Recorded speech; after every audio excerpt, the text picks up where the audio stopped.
And we are now live, ladies and gentlemen, on Facebook, Twitter, YouTube, and sportnarium.com/player. And we are talking about the vote that was here that happened just a little while ago, and that is the Baseball Hall of Fame. And we'll be talking about who's in and most notably who's out. And obviously, with me to parcel through all of this is Chris Bizet and Patrick Trotti of the Talking Rivals Show, and Justin Gianelli of the Baseball Banter Show. And first things off, guys, how are we doing tonight? Good. Pretty good. What's going How's on? everyone doing? I'm doing good. I'm always good when I Good. get a chance What's to speak up? with everybody here live. And first of all, Patrick, I'll kind of clue everybody in. Congratulations. I mean, because you're the guy on here that had somebody in the Hall of Fame, and congratulations. I think it's well deserved. It's first ballot. We'll get into it. His accolades and what he meant, what Poppy meant to the city of Boston, and just what he means as far as being a DH and opening that position up to more Hall of Fame votes after Edgar kind of walked through that door and then Big Poppy kind of broke it down. But his postseason accolades, and he just turned the Red Sox from.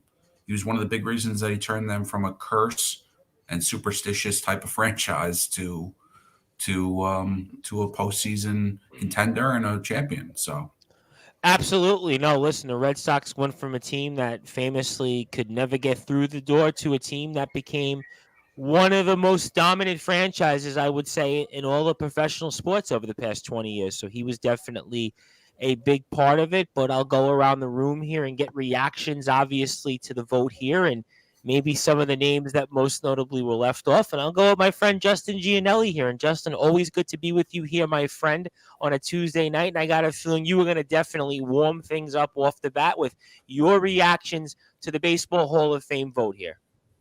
Yeah, I mean, first of all, I want to congratulate David Ortiz on getting in. Personally, would I have put him in on the first try? I would not have, because you open up a whole can of worms with the whole PEDs, and he did fail a test. Let's not sugarcoat it. His career accolades are certainly Hall of Fame worthy, but I think there's a distinct honor that goes with being a first ballot Hall of Famer, and anybody who's linked to PEDs definitely should not be a first ballot Hall of Famer. Now, I hate to put David Ortiz in the middle of all this, because yes, he's a very likable guy. He had a terrific career and a well-deserved Hall of Fame career. This is not a slight to David at all. I think this is just it's part of the disaster that is the baseball writers process, Hall of Fame process, and to open it up to the rest of the ballot, and how you can let David Ortiz in on the first try, but you made Barry Bonds and Roger Clemens wait 10 years, and to that point they still did not get in to the Hall of Fame. It is just an absolute disgrace of hypocrisy. And if I search Indeed.com and looked for a job as a Baseball Writers of America Association job and a professional clown, I wouldn't know the difference when you look at it. So, I mean, that's a good one. Which one are you applying for, by the way? You know what? They're one and the same. So what does it really matter, to be honest? Right. They're one and the same at this point. I mean, it's just an absolute and utter disgrace that, first of all, we can recognize the commissioner of all this, Bud Selig, the commissioner who presided over the steroid era, had a strike that canceled a World Series, and to leave off, and then you're leaving off two of the greatest players of all time. PED or not, you can't help but realize that Roger Clemens and Barry Bonds had two of the greatest careers of all time. Now, why did they get closer, and a guy like Sammy Sosa got no love? Mark McGwire got no love on the ballot. They were all part and parcel of the steroid era. But Bonds and Clemens are, to me, true exceptions because I felt like their careers were Hall of Fame worthy regardless of the steroids. I felt like Sammy Sosa, McGuire, their careers were pretty much enhanced by steroids, and would their Hall of Fame candidacy be the same? And you know, and that's why I have no problem with Alex Rodriguez getting as low of a vote as he did, being on the ballot for the first time, because he was suspended for steroids. So he's a guy I do not believe should be in the Hall of Fame because he served a suspension for PEDs. Now, Bonds and Clemens, while it's all suspicion, and come on, we can all understand that they did steroids, never clearly failed a drug test and were never suspended for it. So the fact that they're now punished and they're now off the ballot, and I also find it a little weird, a little bit of a conspiracy that they're in the middle of their tenure on the ballot. MLB decides to change the rule from 15 years to 10 years. I think by the middle of it, they were getting sick of the debate, and they said, well, we got to get these guys off in 10 years because, we don't think that they're going to make the Hall of Fame. Little did we know that their names would ratchet up more and more, and the questions became whether or not enough voters would put them in the Hall of Fame, and they clearly didn't. So, we go from a blank ballot last year to a David Ortiz only ballot this year. It's and again, this is nothing on Ortiz, but this is just an absolute total disgrace. No question that there's definitely feelings a lot of people are feeling right now. And Chris, good to be with you as always, my friend, and want to get your perspective on some of the things here when it came to what Justin had to say and also the Hall of Fame vote. Yeah, no, I'm right with Justin. I think it's a disgrace that Ortiz made it on the first shot, and you still got Bonds and Clemens not in, and now they're officially off the ballot. They could get voted in with the current era committee or whatever it's called coming up in December. But there's probably no chance of that happening either. They probably won't get in that way either. But I think it's a disgrace because, like Justin was saying, the league kind of turned their back on the steroid use and all that. Like they kind of let it go because it's like, hey, we're making money. The league is doing great. We're growing. So, hey, let's let it be. But once they started testing for it because they knew it was starting to affect the record books and everything else. Okay. That's when things started to, kind of, it should have ended, and it did. Anybody who tested positive after they started testing, yeah, those guys should not be in the Hall of Fame because they literally tested positive after the league said, okay, we're going to test a certain amount now. And if enough test positive, we're going to start testing every year and it's going to be a regular thing. And if you still tested positive after that, you know what? Then you should be in the Hall of Fame. But before that, they weren't testing for it. So it's kind of like us driving on the highway, going over the speed limit. We all do it, right? I mean, there's not a person. I mean, there's obviously people who don't go over the speed limit because we get frustrated at them. But most of us go over the speed limit. But until somebody pulls us over, we're going to keep doing it, right? So it's just ridiculous. And another thing that bothers me too, on top of what Justin was saying, Barry Bonds, Roger Clemens, all these guys, all their numbers are celebrated by the league, right? They're acknowledged. Their numbers are in the record book. It's not like there's an asterisk. They're not, erased. They're in there. So they're part of the history of baseball. So they should be in the Hall of Fame. Should there be something on their plaque that says played during the steroid era? Sure. Suspected of, put that. I'm all for that. But to keep them out of the Hall of Fame, it is ridiculous. I mean, Barry Bonds put up numbers that we're probably never going to see again. And the way starting pitching is going, we're probably not going to see anything like Roger Clemens did either. Not that it was all-time great. There's guys that even put crazier numbers than him. But it's just it's embarrassing, I think, for the league that every year we're talking about this, that the greatest players are not in the Hall of Fame because of, the quote-unquote steroid use. And we still don't know the exact amount of players that were using it during, before they started testing. I mean, it could be 50%, 60, 70, who knows? So it's not just those two guys were steroid users. I mean, at least half of the league, more or less, was probably taking steroids. And We don't wait. That's not fair. We don't know that. Right. I'm just saying we don't know that, but chances are, going by what we've read in books and everything else, it's such a loose number to know right. how It much could be, exactly. Right. We don't know. And that's the thing. But also, too, you got steroid users in the Hall of Fame right now, or suspected or possible users, right? I mean, we could go down a few guys. Ivan Rodriguez is an obvious one. First name I thought of. Right. Mike Piazza is a possibility, too. I know Met fans don't like to admit that, but I think it's 100% possible. yeah, a guy that's been drafted in the 62nd round becomes, the greatest hitting catcher of all time. That kind of raises a red flag. But anyway, Jeff Bagwell's another name that's been thrown out. And you know what? I'm okay with them being in there, but now that you got those guys in, you got to let these other guys in. I'm sorry, guys.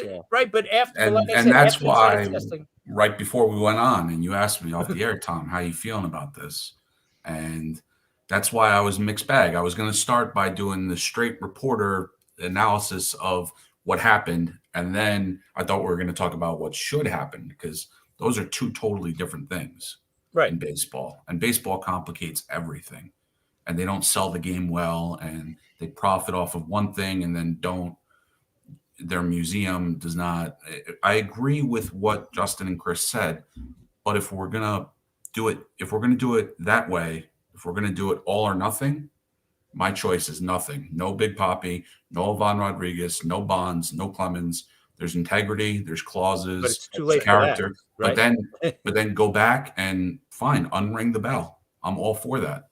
Take out people who I don't think they'll cheated. ever do that. If you cheated, you shouldn't be in. So that's why I'm mixed on Papi. And that goes back to the whole integrity thing that you just mentioned, Patrick. Yep. Integrity. Well, okay, you just elected a guy who failed a PED test. I didn't elect him. No, you didn't. You didn't. None of us I wish did. I had the power to elect people, because we'll get into it in a minute. My ballot would be totally different. There's not one guy, forget about the PEDs that we know of, right? You're going to tell me that there's not one player in the Hall of Fame right now that didn't take some kind of substance to enhance their performance? Not one player? Of course. I'm saying there shouldn't be. If we're going to do this all or nothing. Right, but it's already the cat's out of the bag, like you say. It's done. Right, all right, let me ask you guys this question. Off the wall, right? Let me ask you guys all this question here, and anybody can jump in. And you look at the Hall of Fame, and there are guys, as an example. Tim Raines was involved with the Coke scandal back in the 80s, right? We know Mickey Mantle and his ties to being an alcoholic, and there's a whole number of people. Ty Cobb, famous. I mean, you can go down the line in terms of different people that did things off the field. And, some of the things weren't, they weren't altar boys, or they weren't Nobel Peace Prize winners. Do we just look at it and say, okay, well, you know what? Maybe we should just put everybody in that was good on the field, or do we really value how these guys were off the field? I mean, what do you guys all think about that? When I say the integrity and the character I think is BS. Like, to Tom, to your question, to your point. Sure. What you did on the field matters. When off the field, what I'm talking about is steroids. If you did steroids, that leaks onto the field. As abhorrent as some of these guys' backgrounds are, if you used cocaine, if you were an alcoholic, how is that helping you hit a 3-2 knuckleball? If as abhorrent as it is, cocaine might, right? Maybe. I don't know. Plead the fifth. Right. But we'll go with, I mean, you have people that have been accused of horrific things to spouses and whatever. But I think the steroids opens a whole can of worms that it bleeds onto the field. And it obviously helps people. So that's why I'm mixed on Papi, because if we're going to play it just black and white and letter of the law, no, Big Papi should not be a Hall of Famer. But okay. Go ahead, Chris, jump in. I was going to say, but we're not playing black and white, because there's guys in already that were suspected of it. Yeah. So I think that's out the window. And I think to me, the biggest thing is, okay, I think he should be in because of what I was saying. Like, anybody who tested positive after they started testing, not on the initial list. The Mitchell report, it wasn't. Yeah, not that one. I'm talking about anything after that. And Right. to give to for the point, I think why they voted for Ortiz is because after that test, and he did test positive. He never tested positive again after that. Nope. And his numbers were pretty consistently great. And that was a survey that whole test time. to baseline to see Right, when it they wasn't should implement. So Right. people saying he failed the test, he failed the baseline survey test of Right. it wasn't a law yet, not Right. So Right, and that's which that's is my why thing. which is why I still agree that while I disagree that he shouldn't have been first ballot, I do agree that Ortiz should have been a Hall of Famer. Right, me too. Because that PED test was prior to, like you said, it was the baseline survey, and prior to anybody being punished and suspended for failing a drug Right. test. But so if he goes in second ballot, and say Bonds and Clemens didn't get in like they didn't this year, and no one gets in this year, and then next year Big Papi got in as a second ballot, you'd be okay with that?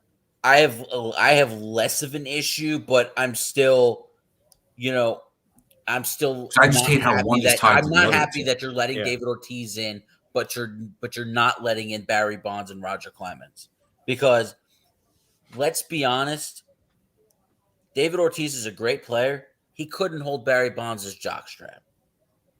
Nobody Right, but we don't say that Let's be about honest. other people that have gotten in the last couple of years. Like, why is it David Ortiz that gets the but?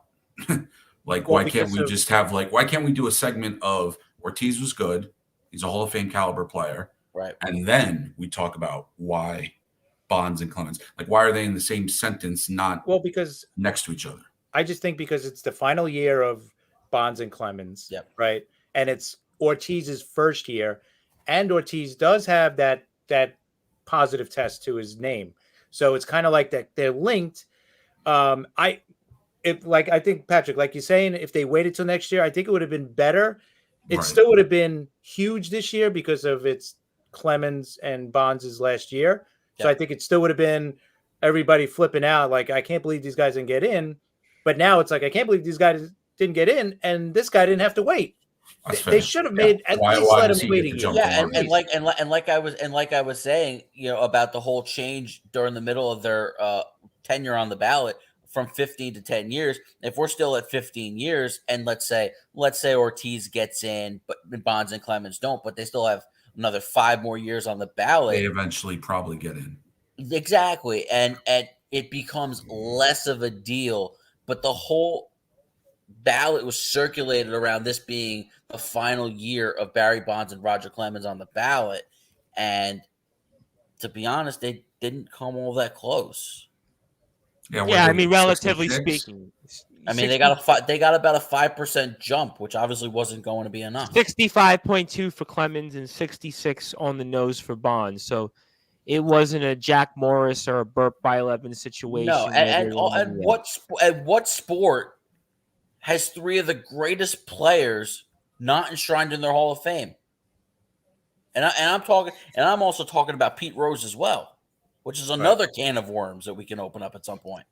I always get to open up. Look, I'm doing this 3 years, and every time I speak to somebody and they say, Pete Rose.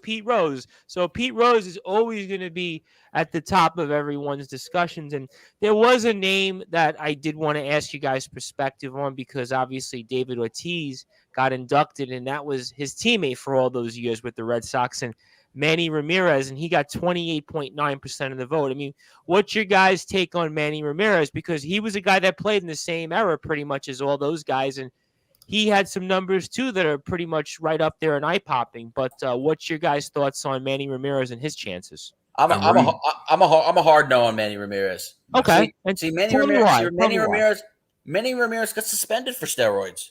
Right. When I believe he was with the Dodgers. With the Dodgers, yeah. He physically he failed the test and he got suspended for it. That, like A-Rod, should eliminate you from conversation for Cooperstown. And while he had a terrific career and meant a lot to the city of Boston with what how he helped and them, Cleveland, he was was great. It was a hell of a player, Great years. Cleveland, absolutely. But to Justin's point, I've rooted for him as hard as anyone else did, but he's not a Hall of Famer after getting suspended. Okay. I think that, Okay. and he didn't. I mean, Ortiz was only a DH, but Manny Ramirez somehow was like a negative in the field. It was worse than being a DH. Yeah, not great. Manny being Manny was like give him a Damage. glove, and that was optional. And Yeah, anybody, to be honest, that tested positive after they started testing. Robinson Cano. Right, he's another. I heard you guys Yeah. talk about him on the Talking Rival show, which we played here before we went on the air, and that's a guy again without any steroids or PEDs. He's a surefire Hall of Famer. Robinson Cano's had a great career, Yep. but now he's had 2 failed tests and 2 long suspensions. Yeah, done. Later. Yep. Does he even get 5% his first year? You know, I don't know if he will. I don't know. He might, because you don't know how these in a few more years you're going to have more younger voters. Different in writers, there. yeah. There's going to be A lot of different the older writers guys are getting out. I hope he outvotes. I hope he gets more votes than someone. Talk about another can of worms, Omar Vasquel. Yeah, that was my next one actually, because Omar Vasquel. I mean, some of the things we were talking about earlier with you guys, and he did some very bad things. It seems to be off the field, but on the field, I mean, his career should be a Hall of Famer, because if we put Ozzie Smith in the Hall of Fame, I mean, Omar Vasquel's numbers offensively are far better than Ozzie Smith's, and on top of that, defensively, they're almost equal. I mean, so Omar Vasquel. I mean, what do you think happens with him? I was king of the Omar Vasquel fan club going into the Hall of Fame until all this surfaced about the off the field issues with sexual assault and all that. And then it was like, nope, you gotta go. There's no way he gets in now. No, I don't think so. And he's dropping like a fly because he loses. I think he lost the most votes of anybody this year. This is where baseball gets in the weeds big time. Right. Among the steroid, among everything else. And look, I'm not going to defend Omar Vasquel. Look, what he's been accused of doing is abhorrent. Right. But what do we do with Ty Cobb? What do we do with? Well, the Ty Cobb thing got debunked. I think he's all of it. Yeah, because there was a lot there.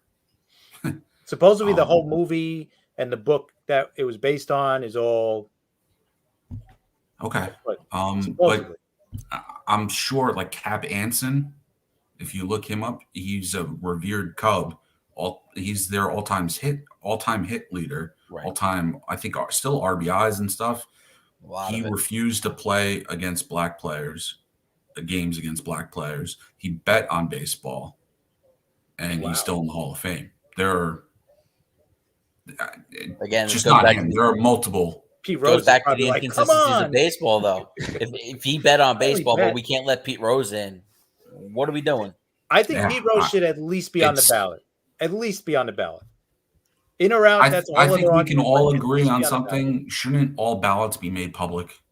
100%. Yes. If you get that responsibility, if you get that right to be a kingmaker of someone's career, you should have the responsibility of having to back it up in public. Yep. But you know what? A lot of them have no shame because a lot of them do post it, right? They do make them public, and they're ridiculous. Some like what was it? Shaughnessy didn't even vote for somebody. How do you not vote for somebody? You're going to tell me there's nobody on this ballot that's a Hall of Famer?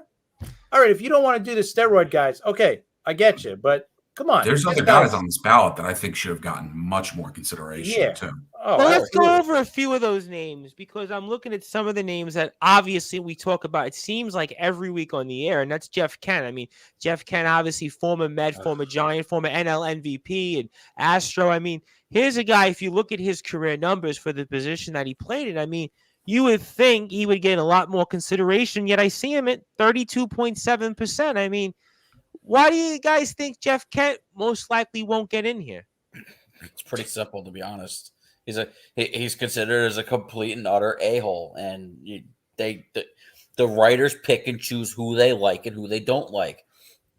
The exact reason why David Ortiz got in is because he was liked. Yeah, exactly. Look, he's in the media now. Let's be honest, he works for Fox, and he gets in. But the most ironic thing in this whole situation is modern baseball is moving towards analytics. Yet it's the human element of the writers that is holding people out. Yeah. Right. So And here's we're the going guy. by the Here's the guy with numbers. the most. We're going by the numbers to have the modern manager say you have to bat fifth, you have to bat sixth, you have to bat seventh because the computer tells us to. Right. Yet the computer says Jeff Kent statistically is a Hall of Famer. Has But the most since home he runs at didn't second give baseman. good interviews, How is he's he? not. How is he has hit the most home runs as a second baseman and not in every other position? The guy who hits the most home runs at that position. And you look is at Kent's in clearly. career, Oh, and not to He's a mention league he's got an average MVP. fielder. right? at And his and you position. and you look at Kent's career, and he didn't really have offensively like a really bad season. He didn't have a year where it was like he had 230 and it was a liability in the field and only knocked in 40, 50 runs. I mean, Never. this was a guy every year. If you look at his body of work, I mean, he played 17, 18 years, and he averaged pretty much 20 plus home runs and about 85 RBIs. I mean, you think about that and take a step back. Here's a guy for that position that would average more than 20 home runs, knocks in close to 100 runs a year. He bats about 280, 290. I mean, where are you getting that? I mean, and how many guys are not in the Hall of Fame with those numbers? I mean, probably what? 1, 2. I mean, we just spoke about two of those names, Bonds and Ramirez. I mean, and those are for especially at that obvious position. reasons. Yeah. And you look at and you look at it based on the position he played too, and he created one of the most feared duos in baseball Yep. with Barry Bonds in that lineup in San Francisco. Yep. I mean, if you want to tell me, and I'll bring this to the Mets for a second. If you want to tell me Keith Hernandez is not a Hall of Famer because he didn't hit enough home runs, that's fair because he was a first baseman. Jeff Kent hit over 300 home runs for a second baseman. Again, nobody in the history Jeff of Kent baseball was a powerful hitter. I mean, Jeff Keith Kent, Hernandez nobody is in the a Hall of history of Famer, baseball too, I has think. hit more home He runs should as be. a second baseman than Jeff Kent. Here's- So the disrespect he's been getting on the ballot is just because they don't like him. Here's how I think a Hall of Famer, like a player is a Hall of Famer or not. So I always think of it this way. If a player is the best player at his position during his time that he played, he should be a Hall of Fame. Because to me, how can you compare guys from the 20s, the teens, the 30s, the 40s, the 50s to the players of now? It's a different game. So you can't compare, like anybody to Babe Ruth or someone else back in the day because it's just not. And just like football, it's the complete opposite, right? The numbers now in football are so much better than they were. Back in the day. Quarterbacks. I mean, Look at forget it. Big Right, Ben wide compared to receiver. Terry It's yards. just- Now Bradshaw. everybody throws 4,000. Right, exactly. So think of it as the complete opposite in baseball. In baseball, the pitching numbers will never get to those career numbers anymore. Hitting wise, you're never going to see a guy hit 750 or 800 home runs. No. Not even the home bat runs like we were 400. talking about with the all-time teams. Yeah. Looking at it, you had guys winning the MVP as a batter with, like 10 strikeouts in a full year. Yeah, as a just batter. crazy numbers. Yeah. Like I mean, 20 Tony strikeouts. Gwynn never struck out. I mean, that's an example. right. Ichiro, right? I mean, these guys They're don't strike out. anomalies now. Yeah. Now Just that's think a about week. it. Right. Just think about it. Jeff Kent, who was better than him at second base at his position? No one. Roberto Alomar, Debatable. I And would have he's in the said Hall of for, Fame. different type of Right, player. he's in the Hall of Fame. for a but he's in few the Hall of Fame. for a few years in that era. He has his troubles. Yeah, maybe for a few years in that era when they switched him over, Miguel Tejada, maybe, but not for that long. Jeff Kent. I mean, Jeff Kent was pretty much 11 years straight, close to 100 RBI. I mean, 30 plus home runs on average and close to a 300 average, and MVP, as Justin pointed out. And 2000. I mean, he was a very feared hitter. So when you take a step back, even for any generation, you look at Jeff Kent's body of work and it would hold up very well. But unfortunately, when he was here in New York, he wasn't friendly to the press. Right. San Francisco, same thing. Houston bounced around, and there could be a bias toward that. Another player I'd love to get you guys' perspective on when it comes to that category in terms of where we are. And they're almost kind of tied because they were also Philadelphia Phillies, and want to get your perspective because I would think with some of these newer analytics crowd, they would probably like to give them maybe more consideration. That's Jimmy Rollins and Bobby Abreu. Bobby Abreu, again, never quite a guy with big eye-popping power numbers, but again, kind of along the lines of a Jeff Kent every year, close to 100 RBI, 20 home runs, 20 steals, 290, 300 average, good in the field. And Jimmy Rollins, who obviously had a spectacular 2007 season and kind of has maybe similar numbers to a Joe Morgan who's in the Hall of Fame. They're pretty much like about the same. I mean, what's your guys' thoughts on where they end up with their kind Jimmy of Rollins to me is a Hall of Famer. Okay, tell me why. Tell me why. I think it's a good litmus test with him because his batting average was only 264, I think. Yeah, So we talked about it on, I think, Friday. It's going to be interesting to see if the the analytics put him over the top because he's done some things that only a handful of shortstops have done as far as, I think, 400 doubles and 400 stolen bases. Yep. 2,000 hits. I mean, you're talking about like Cal Ripken, Honus Wagner, Derek Jeter. I'm not saying he's as equal to them, but in certain statistics, he's in that conversation as far as longevity. Not quite the 3,000 hits, not quite a power hitter, but he did everything really well, and he was a good glove at his position as far as winning Gold Gloves. Okay. What do you guys, the rest of you, feel on Jimmy Rollins? I'm for Jimmy Rollins too. Jason Stark wrote a good article in The Athletic. I think it was last week. Really good, and he brought up both sides. But after you read it, you kind of feel that he should be in. When you go like for hits, he's 13th among shortstops in hits, and there's only two guys above him that aren't in the Hall of Fame, and one of them is Omar Vasquel. He's got more doubles than Barry Larkin. His numbers are really good. Doubles wise, he's 7th in shortstops, and all the guys in front of him are in the Hall of Fame, or is Alex Rodriguez. And I don't even think Alex Rodriguez obviously hit all of them as a shortstop, but his numbers are they're good enough. I think they're good enough. Yeah, good career. Good. Not good, a first good ballot, career. obviously. No. I don't think he's a first ballot guy, but he's a guy that should stay on the ballot for them to keep looking at and say, you know what? You just got to appreciate what the guy's done. 2,400 hits, over 500 doubles. Only got 9.4% of the vote. Kind of low. I mean, I was ridiculous. confused by that. Talk to me, Justin. I'm a yes on Rollins as well. Okay. I'm a yes on Rollins as well. And another part of the criteria, at least in my eyes, is were you scared of facing them? Like you were scared to face Jeff Kent. You were scared to face Jimmy Rollins because you knew Jimmy Rollins would always come up with the key hit. Yep. And Jimmy Rollins was always the guy to come through for the Phillies, and especially in that 07 season, every big hit, he was there to get, a ton of triples, stolen bases. I mean, you guys are Met fans. You've seen it. You've seen it firsthand. Yeah, I watched up close Jimmy Rollins consistently kill the Mets. Yeah. I mean, you can make the case for several ex-Phillies on this ballot. I mean, Ryan Howard's off the ballot altogether. How about Utley? Chase Utley. Yeah, I thought He's about right it. there. I would have thought Howard would have got more consideration just because Roland, he had that sheer down. Well, we'll get to Roland and Schilling for sure. I mean, Schilling, unfortunately, I mean, he again I kind think of for going Howard, back the injuries and the too quick of decline pushed him off the ballot a little faster than expected. Yeah, but Andrew Jones, I mean, he's gotten a lot of traction, and didn't he fall pretty steep off his career his last 4 or 5 years? I was on top of that fan club after Chris sent me some stats on Andrew Jones, and then Justin kind of talked me down a little bit, but I'm still with Andrew Jones. Eventually, I think he gets in.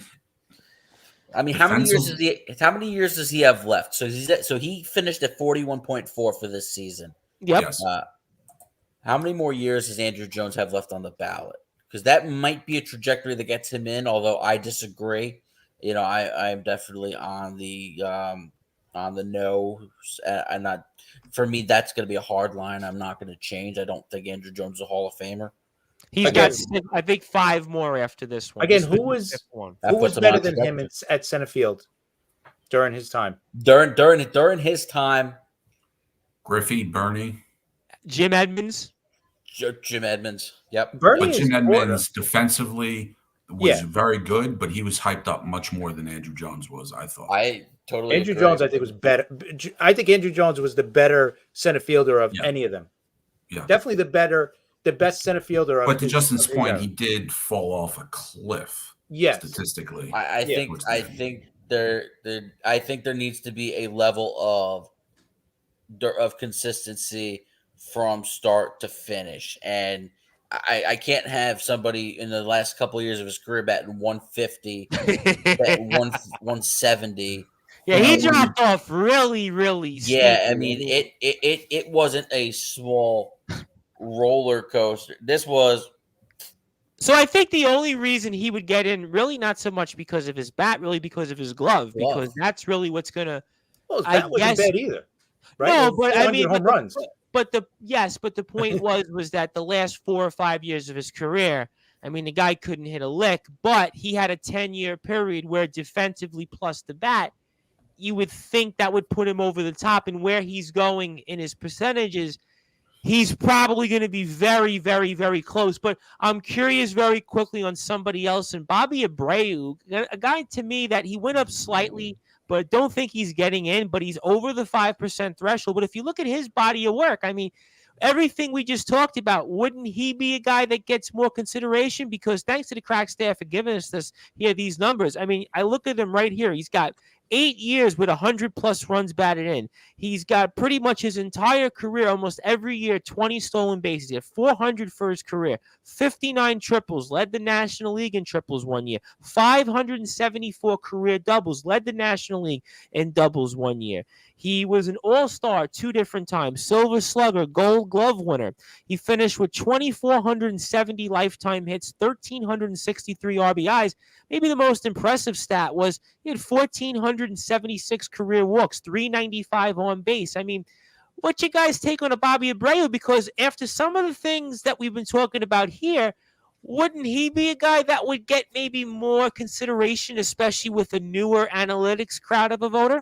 With the newer analytics, he's in the conversation for sure. I think what hurts him is the position that he played, corner outfield.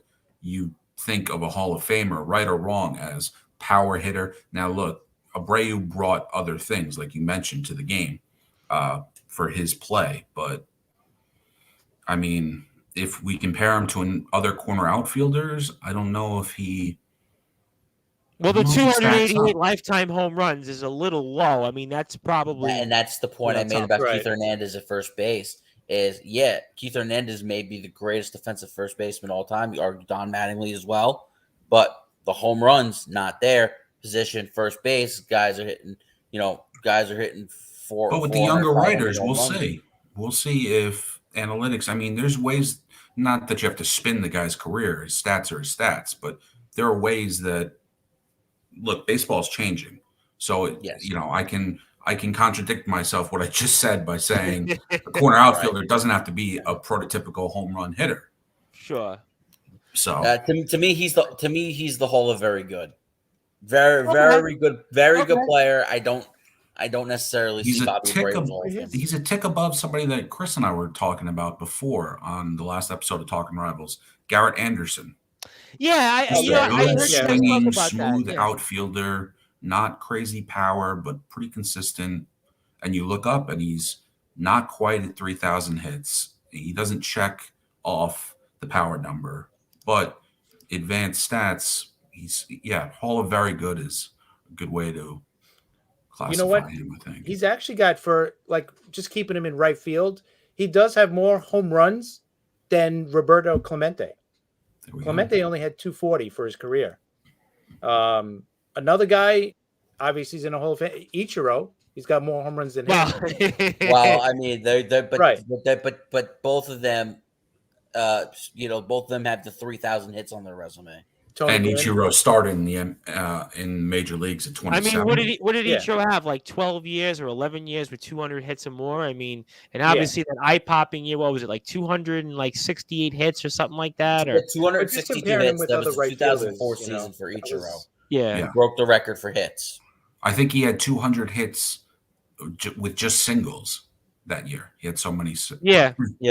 He had enough base hits to get it And, multiple and times. thanks to the crack staff here, because we are looking at actually Garrett Anderson's numbers. Yeah, they're actually pretty close to Bobby Abreu's. He's got more hits actually than Bobby Abreu. He's got just a little bit fewer doubles. They've got almost the same amount of home runs, 288 to 287. RBIs, 1365 for Anderson, 1363 Abreu, 293, 291. OBP is a little lower, though, for Garrett Anderson.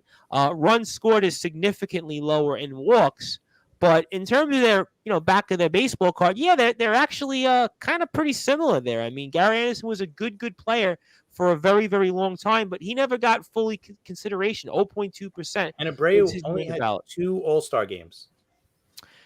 I know that's fan voting, but well, I think the thing that will look at for the Riders, I think it was 8 years with 100 RBIs and like 15 years with 20 plus stolen bases, and he led the league in triples, doubles. I mean, 100 plus walks, almost a decade in a row. I mean, those are the things I think if you're looking at. Was another good one. No top 10 MVP award finishes. Top 10. He was a guy that was. Again, he was a solid player. He was a very good player. Yeah. I don't know if he's superstar type of. He's right there. Garrett Anderson's the perfect. He gets lost in the conversation. Really good. You know what? I'll go way back in the machine, and Chris will appreciate it. It's almost like, in a sense, different position, but he's almost like an Al Oliver. Remember Al Oliver, Chris? Yeah. Where Al Oliver had like 2,700 plus hits. He was a batting champion, hit over 300, but he's not quite a Hall of Famer because he didn't have the power. But if you look at the back of his baseball card, you're like, wow, Al Oliver, he was a great player for a lot of years, a lot of teams. But and they didn't get that magical 3,000. You get the 3,000 hits. Yeah, he was like 200. I think he was like 270 short, but that's, an example of that. And these are some examples that we're talking about here. I guess we're going to call it a Talking Rival show because I'm going to let the guys have the audio. They can play it on their streams here, but we are talking live. I guess it's the Talking Rival show, and I am the host of the Sports Report and the station manager here of Sportswire Radio, the Reverend Tom Bryson. Alongside me are the host of the Talking Rival show, of course, Chris Bizet and Patrick Trotty. And Patrick is also an esteemed author, and Justin Gianelli, also the Baseball Banter show. And of course, you can follow the Talking Rivals on Twitter at Talking Rivals. Give a follow to all the guys here also on Twitter. And of course, if you like what you hear from Sportswire Radio, please do give us a like on Facebook at Sportswire Radio. And you can listen to all of our content anytime, 24 hours a day, 7 days a week, 365 days a year on sportnarium.com/player. And we are talking the vote that was here, the Baseball Hall of Fame, and the controversy here with, of course, 3 of my guys here, Justin Gianelli, Patrick Trotty, and Chris Bizet. And we'll be back here Friday night also for a live Sportswire Radio show. We'll be talking a lot, I'm sure, in the NFL and talking about a lot of the historic moments there with the weekend that was and some news that has come down here in the past few days with some coaching news and some vacancies that might have surprised some people. Plus, I'm sure many, many other things there. So definitely keep it tuned in here to Facebook, Twitter, YouTube, and on sportnarium.com/player. And then wanted to get you guys' perspective because you talked about it earlier, speaking of Philadelphia Phillies, and it looks like to me Scott Rollins is going to make the Hall of Fame either next year or the following. Is that fair to say for you guys? Trotting in the right direction, that's for sure. Yeah, I would say within 2 years. I think he should be in the Hall of Fame. He's another guy, not a first ballot, but... Yeah, I kind of got sold on him because, again, I think I mentioned this in one of the shows, and I was speaking with a former writer on the ballot who used to write here for the Staten Island Advance, Cormac Gordon, and he kind of compared him for his position to a Barry Larkin. Then I looked at the back of Scott Rowland's baseball card, and I looked at the teams he played on, and I was like, you know what? He was an all-star for 3 teams and a very good player for 3 teams, and obviously a World Series with the St. Louis Cardinals. That kind of, I think, maybe pushed me over the top. Maybe not so much his stats, but what he meant to the teams he played on. Is that kind of maybe fair in that Barry Larkin comparison? You guys see that a little bit with the Scott Rowland? Yeah, different positions, but yeah. I think Roland probably the better fielder too than Larkin. Oh, no question about that. I mean, but in terms of what they meant to their teams, I mean, they both have a World Series. They both played on some very good teams. I mean, the numbers aren't super eye-popping, but again, for a long period of time, I mean, both very, very, very good players. And even in Roland's case, you could make the case, for about 8 or 9 years, who was one of the best all-around third basemen, and Scott Rollins' name did come up for a long time. So maybe that's kind of pushed him over the top. You think there, Justin? Yeah, I do, and I think the Gold Gloves are going to be the end all be all that helps him, over the top because, well, his offensive numbers while they're good, the only thing that and he was a former Rookie of the Year in 1997. The only thing that I don't like about it, you say back of the baseball card, I like to say the baseball reference page. All right. The only thing that's I missing. still got my baseball card, so I can still look back at the back of the baseball card. Yep. The only thing that's missing from Scott Rollins' baseball reference page, he's got no bold face. Never led the league in anything. That's a good point. So, that's a good point. That's a good point. That does hinder him a little bit, but the fact that he won 8 Gold Gloves, I think the Gold Gloves are going to be what ends up pushing him over the top. And I have no issue with Scott Rowland. Okay. For you guys, Patrick, any thought you want to add on a Scott Rowland? Yeah, he was a very good fielder, good arm and a good glove, had good range. He kind of, with the power numbers, leaves a little to be desired for that position. Again, that might be holding him back a little bit, but a solid average and multiple Gold Gloves. And I think of him as maybe not the greatest player on his team at any given moment, at any given year, but he's the middle of the lineup guy for that team, and he's a reason why they're winning. So eventually I wouldn't have a problem if he got on. I wouldn't, be president of the fan club trying to get him in, but if he gets in, I mean, you can elect up to 10 people on the ballot. Right. You don't have to, obviously. Right. But eventually I think he gets in. Let me ask you guys a comparison when it comes to a Scott Rowland, and I hate to make comparisons of guys who are off the ballot because we could do this, I'm sure, all night, but why do you guys think a Matt Williams never got the consideration? Because his numbers are pretty much identical to a Scott Rowland with the exception of a much lower batting average, but their numbers are kind of identical. I mean, you guys have a thought or two on that on a Matt Williams? Yeah, you know what? Another name I thought too that was pretty close to him that's been off for a while is what about Craig Nettles? Yeah, that was a good one. You know what? That was a guy for a long time, right? Was he like second or third all time in home runs for a third baseman for a very, very long time? Or he hit the most home runs for a third baseman over like a 10 or 11 year stretch. I think he was like him and Mike Schmidt, right? For a very long time or something like that. I mean, yeah, that's a good one. That's another good Nettles comparison. has more home runs than Matt Williams. Matt Williams had a pretty good career too. Matt Williams doesn't quite have 2,000 hits, and he has a lot less doubles than Roland, but he was on the same trajectory as Roland, but he didn't quite get there as far as Gold Gloves. Only, quote unquote, I think 4 or 5. Yeah, he had 4. There's a big difference between 8 and 4. Yeah, he had some monster years. I think he led the Yeah. league in home runs and RBIs, 140 RBIs like one year, if I recall correctly. Was on a few World Series teams, Giants in 89, Indians 97, didn't win it, but the Diamondbacks did 01. And I'll give you a crazy stat. Talk to me. He did have the 142 RBI season in 1999, and that didn't even lead the league. The year he led the league was 1990 when he had 122 RBIs. Yep. And then he led the majors in home runs prior to the strike in 94. And he was going for 60 that year. I think he would have got there. I think he would have he was what, at 40? 43. 43 in 96. August? Yep. Year the voting, numbers are though, pretty to consistent. Justin's point, 1999 voting, Manny Ramirez also got 165 RBIs and didn't win the MVP either in the American League. Yeah, I mean, Pudge Rodriguez won the American League MVP, and Pedro finished second. Well, Pedro had an unbelievable year. And Manny Ramirez finished tied for third with Robbie Alomar. And 99 was the year that Chipper Jones and Jeff Bagwell went 1-2. And Matt Williams was third in the MVP voting. Well, Chipper Jones had an incredible year that year. And 319, 45, and 110. And what did Bagwell had 30 stolen bases as a first baseman that year, right? Like 46 home runs. Yeah, he 30, did. Yep. That is 304, 42 homers, 126 RBIs, 30 stolen bases, Yeah. 143 runs scored. Well, Yeah, no, Bagwell was very, very good that year. I could certainly see that. No, just curious on a Matt Williams. And I know for Chris, you mentioned it, and he's off the ballot right off the bat, literally. And that's Joe Nathan. I mean, why do you think Joe Nathan didn't get consideration any more than he did?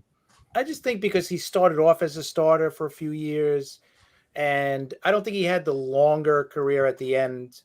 You know, his save numbers, I thought he was one of the best, but you know, when you're overshadowed by the two greatest closers of all time, you know, and then like there's Billy Wagner, you know, there's other guys you think of before Nathan. Nathan was really Got lost in good. the shuffle. Yeah, I think that's. I mean, he had a really, really good career. We're talking 377 saves. I think 11 years, 30 saves or more, and 40 a bunch of those years. I mean, And he's also a close.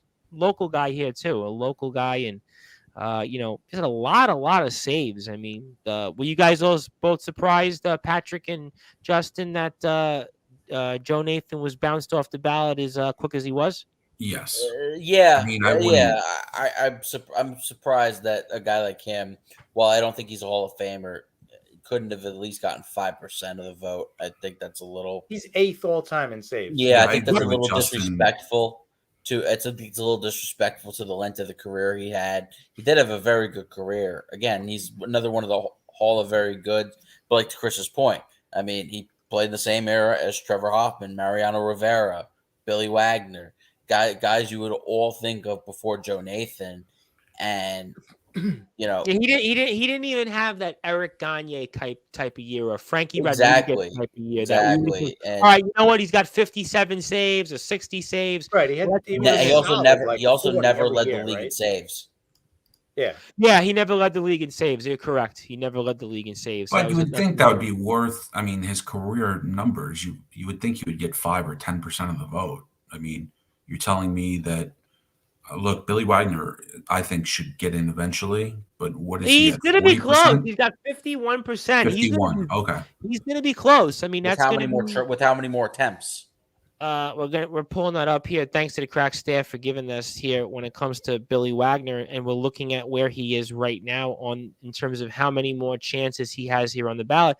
He's got 4 more shots. Actually 3 more shots. I'm looking at it, so it's going to be close. I'm hoping. You know, it's going to be very close. I'm hoping Billy Wagner. To me, Billy Wagner's a Hall of Famer. I mean, to me, it's going to be close. He's got 3 more shots and needs 24%. That's going to be a nail biter. Yeah, Maybe close. That's a lot to make up in 3 years, but you also factor in now new ballot next year, different writers, maybe. You know, we'll see. And now, who would be the first timers that would interfere with? He's grown up a lot. I will say, first year on the ballot, 10.5%. Goes up 4.6 this year. So he went from in 2016, 10.5 to now 51. So he's got a shot mathematically. If you do the math there, you break that down, he went up 40% over 7 years. That gives you going to be real close. I mean, he's really on the border. I mean, he's be very close. So and to be honest, the only notable first timer next year is Carlos Beltran. Oh, that's one of the most notable first timers on the ballot next year. So I could certainly see next year being a potential for Scott Rollins, Todd Helton type year. Todd Helton, what do you guys think on him? Because he's at 52%, so he's just Todd Helton should be a Hall of Famer. But he's not getting in next year. Safe to say. Yeah, I don't know if he should be a Hall of Famer, to be honest. Are we going to use the Colorado bias? Not really, but look at his numbers. I mean, his numbers are good, but no, because everyone uses the anti. No, I know. I don't think I would. You still got to hit. Right, it's not his fault that he plays there. Yeah. But how do you put him in? To me, he's a yes. Well, mathematically, he's got 6 more cracks at it, so he's going to get in. I don't think it's next year. But the only reason why I say it might be next year is because are they going to only induct Scott Roland? I mean, yeah, okay, maybe Beltran's a first ballot Hall of Famer. You really think Beltran's a first ballot Hall of Famer? To me, no, and I don't get the love with Met fans with Carlos Beltran. Surprising because Met I fans from day hated him one when he never played liked for us. Beltran. Well, and that's surprising because Met fans hated him when he played for us, and Met He fans still didn't had the really bat want on his shoulder on that strike 3 call. That's still ingrained in my brain. That's going to be hard. Listen, that makes two of us, Justin. I remember where I was and what I did afterwards, and where I was the next day. So, I mean, unfortunately, that was Probably at the bar drinking. I had to walk in. I had to walk into my high school shamed. I had to go to college the next day into my government class, and everybody was Yankee fans. So that was that makes two of us. Trust me, trust me, I didn't hear the end of it at football practice that day either. All right, so it makes for two me of us. With Helton, how do you put him in and don't put in Fred McGriff? Now that's where you frame it and you say you look at Fred McGriff. Here's a guy that led both leagues in home runs. Here was a guy that consistently 30 home runs, 100 RBIs every year, and pretty much off the ballot. I mean, this is the great thing about baseball, and with all Hall of Fame talks, is when you talk about one, then it brings up 2 or 3 other ones that are comparable. And I mean, to Chris's point, Fred McGriff deserves to be. I think he has one less Hall of Fame, one less home run than Lou Gehrig had. Different era. I thought they were even. I thought they were both 493. I was going to say, I know they were just under 500. Yeah, they were right there. And there we go. This is why I hate the Baseball Writers Association of America. Inconsistencies. Yeah, absolutely. I agree with it. If you're going to put Todd Helton, then Fred McGriff should be in the Hall of Fame, 100%. Yeah. I mean, McGriff's got he never got really a fair shake on the ballot. And it's also, what type of voter would you be if we're going to do the hypothetical? Would you be the type that every year you're open to voting in up to the 10 threshold, or there are some writers that are obviously, no, I'm just voting 1 or none, or I would vote for who I think should be right. I kind of see where Chris is going with it, but I think, and I said this, I know on past shows, that once Larry Walker got in, he's getting in. So regardless of what we may think, and I could kind of see where Chris is coming from, because was he the best hitter at his position? Debatable, but the batting average is very, very high, and that's probably going to carry him in. He's got a lot of RBIs. I mean, so, off the back of the baseball card, he's probably going to get in. I wouldn't have a problem either way. I think he'll get in because Larry Walker got in. And if Larry Walker got in, Todd Helton was getting in, I think, just because of the Colorado thing. But I could see that. But McGriff, I've always felt McGriff, it's so goofy. If he hits 7 more home runs, he's in the Hall of Fame. But the guy hits 493 instead of 503 or 500 on the nose, he's not in the Hall of Fame. That's kind of goofy in itself, and I want to go over a few other names and get you guys' perspective on it. And obviously at the top of everyone's list, and again, speaking of polarizing, that is obviously, Patrick, somebody I think I'm going to talk about. That is Curt Schilling, and certainly somebody that I guess I was even reading the New York Post. I think it was Ken Davidoff that said people that shot themselves in the foot when it came to getting on the ballot. Curt Schilling is probably like the biggest one of all time. I mean, what do you make of for everybody here? What do you make of Curt Schilling, and what kind of happened, how that imploded? On the field, he's a Hall of Famer. Off the field, he's a Hall of Fame blank. Right. I think what he did in the playoffs was obviously magical. My God, he was great. Yeah. Even with the Phillies, 93 NLCS MVP, if I recall correctly. I think that he's to me he's comparable to a Jack Morris. Okay. I think he should get in, but will he? No. He's not getting in off the voting ballot. It's up to the but I mean, the veterans are. I don't. I think. What do you guys all think? What do you guys think of Curt Schilling, Justin and Chris? Does he get in, or what do you guys feel about him? Again, he came up short. Hold on, I think I just saw him storming the Capitol. Come on, no, I'm sick. I'm sick of the whole Curt Schilling narrative. But give me on the field. I get off the field. On the field, yeah, on the field. I mean, especially what he did, in his years with the Arizona Diamondbacks. Especially with that 0-1 postseason. Being the co-World Series MVP with Randy Johnson. Obviously, what he did in the 04 postseason with the Boston Red Sox. I mean, look, the on the field accomplishments, they speak for themselves. And, on the field, he's a Hall of Fame player. Sometimes, but again, when you're like Jeff Kent or even, But see, I feel I like think Bond's not being liked hurt his case as well. When you're a total D-bag, well, you're gonna get left off the vote. I'm sorry, it's just the way it is. You want to throw a thought or two in, Chris? I kind of see you want to jump in. Yeah, on the field, absolutely Hall of Fame. I don't. Maybe the one of those committees finally puts him in when things kind of. Maybe if he settles down and is not as boisterous about it. Right. Yeah, because I think didn't he say something like violent towards one of the writers or towards all the writers? Didn't he say they should die or some? I forgot what the whole thing was, but I know it wasn't good. Wouldn't be surprised. Yeah. So I don't know. It's a lot of people said it's more he's not in because of his political. I don't think that's true because listen, he was very close last year. So I mean, and people knew his politics for a while. Think about it. Mariano Rivera is all the way to the right as well, and he's a Trump supporter. He may not be walking around with the red hat and going on podcasts, but he's just, he's to the right. That was what I think only 216 wins hurts him. That's what, believe it or not, I'm kind of with Patrick on this one, and there's no question that he's got some eye-popping years. He's got about 5 or 6 years where you go, wow, 20 wins. I think, what was it, 3 times, 300 strikeouts a couple years. I think back-to-back even. He's got 3,000 strikeouts. Yeah. Listen, if it wasn't for the off-the-field stuff, he'd be in. Let's be honest. But let me throw it in a different way, and I might get some different reactions to it. And no question, Schilling has a very strong case. But I mean, David Cohn's got almost an identical career Kurt Schilling has. You never really heard much of a thought of David Cohn, and David Cohn was also a big time money guy in the postseason also, and he won 20 games a couple different times and in different leagues, and he's got some big accomplishments. Obviously, a perfect game. I mean, he was a higher gun and a Cy Young Award winner also.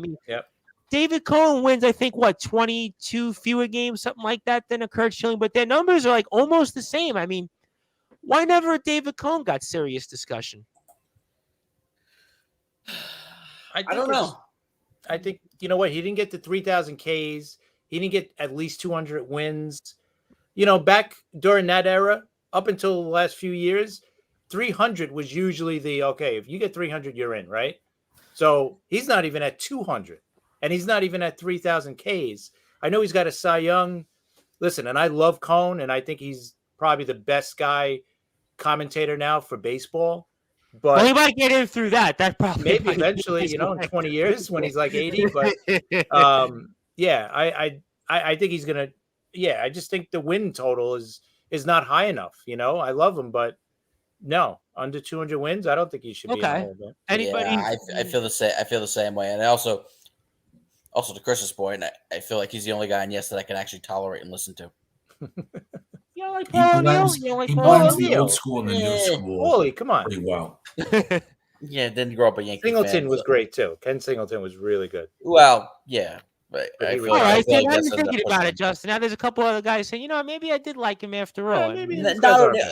But see, now Ken Singleton's a former announcer because he retired, but they pushed him out the door. Come on. All right. Well, actually, he retired the year before, and then they pulled him back in. So I don't know. But all right. So basically, the only guy you don't like on Yes is Michael Kay. Then I can't stand Michael Kay. Okay, I'm a big Michael Kay fan. Michael Kay is the pits of announcers. Well, I gotta say one thing, and he's had some good calls. Yeah, very good calls, and I'm probably. And this is coming from me. I mean, I can't stand the calls that he makes as far as on the field, what they mean, if they're good calls. He's a very good radio host, though. Very good radio host. Totally different on the radio. And listen, you got to give him some credit because he's married to Jody Applegate. So the fact that Michael Kay with his voice how did he swing Jody that? Applegate. I want to know how he swung that. That's what I want to know. He swung way out of his league. Listen, that's what he did. That's why you got to give the guy some slack. I give him a lot of credit for that. I never. The home run for the 3,000 hits. 3,000 with an explanation. History with an exclamation point. That was a good call. It was a good call. Listen, Michael Kay, listen, he's not. He's what they would call an acquired taste. I mean, He listen, Yes. Mr. November. He's gotten a lot of attempts because the Yankees have been the Of Yankees. course. So there's some swings and misses in there. But I'll make the analogy, and before we move on here, it took another about 15 to 20 more minutes on the Hall of Fame, and Chris will appreciate it. It's almost like when Howie Rose was calling games for the Islanders. It was an acquired taste because Howie Rose really wasn't an Islanders fan. Right. He cut his He's a teeth as a Rangers person, but it was sort of like half the base liked him, half them didn't because they never really. It was again. And by the time he retired, it was basically, oh, we love this guy. He's the best. Right, but it was always for a long time. Oh, Howie yeah. Rose was like very much an acquired taste, and Michael Kay, I think, in some ways, is that. For you guys here on this ballot, and I'm curious, I know we kind of touched upon Andrew Jones, but is there any other names that you felt maybe should have got more love here on this ballot? I don't think – I think Sosa is right where he is. We haven't brought up A-Rod. That's why I ask. I mean, let's talk about A-Rod. What do you guys all make at 34.3% here? What do you guys make about his chances here? The suspension obviously hurts him, but it's tough because is the Hall of Fame – obviously the Hall of Fame is a right, is a privilege, not a right.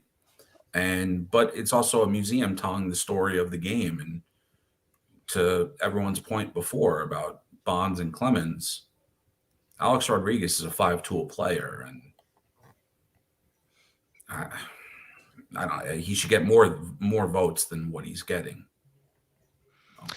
Do you think that Alex Rodriguez falls into that category of a Barry Bonds where he was so polarizing that writers maybe punished him, or even like a Jeff Kent for the same reasons? Is that maybe fair for you guys, or maybe it just is the fact that he was caught with steroids? I mean, does anybody have a thought on that? I think it's both. Yeah, I think he's got both things working against him. He was a polarizing figure. Not everybody liked Alex Rodriguez. Plus, you had the failed PED test. You had him going on with Mike Francesa vehemently denying that he ever used steroids. And there's a combination. A-Rod and Francesa. then he admitted to it, right?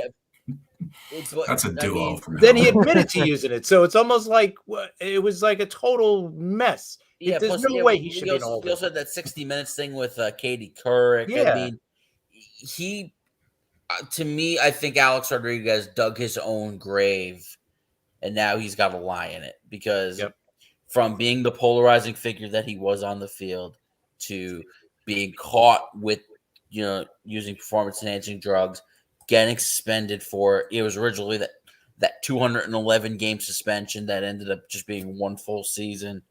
I mean, he dug his own grave. Just go lie in it. You're never getting into the Hall of Fame. I'm actually surprised he got as much as he did. Well, that would tell you, he's going to be on the ballot 9 more times with 34%. I mean, he's going to inch up. I don't feel like he's going to drop. I mean, no, but you know what? And give the guy credit that he turned his whole persona around. He went from this guy, suing the Yankees, the doctors, denying everything. Then he went on TV. He admitted everything, and now everybody loves him. If you're on Twitter, everybody thinks he should be in the Hall of Fame. He's the greatest guy. You see him on Fox Sports. He's going to be on ESPN now. He's going to have his own the Manning Cast or whatever thing with Michael Kay. So it's amazing. I think he did one of the biggest turnarounds I think we've ever seen in an off the field thing with a player. I mean, he went from jinxed the Packers. Public what? He also jinxed the Packers. Right, which some people were happy about that, I guess. Right, But he went from public enemy number one to one of the more popular guys around. Like a political PR bait and switch, just anything you want to call it. He totally reversed.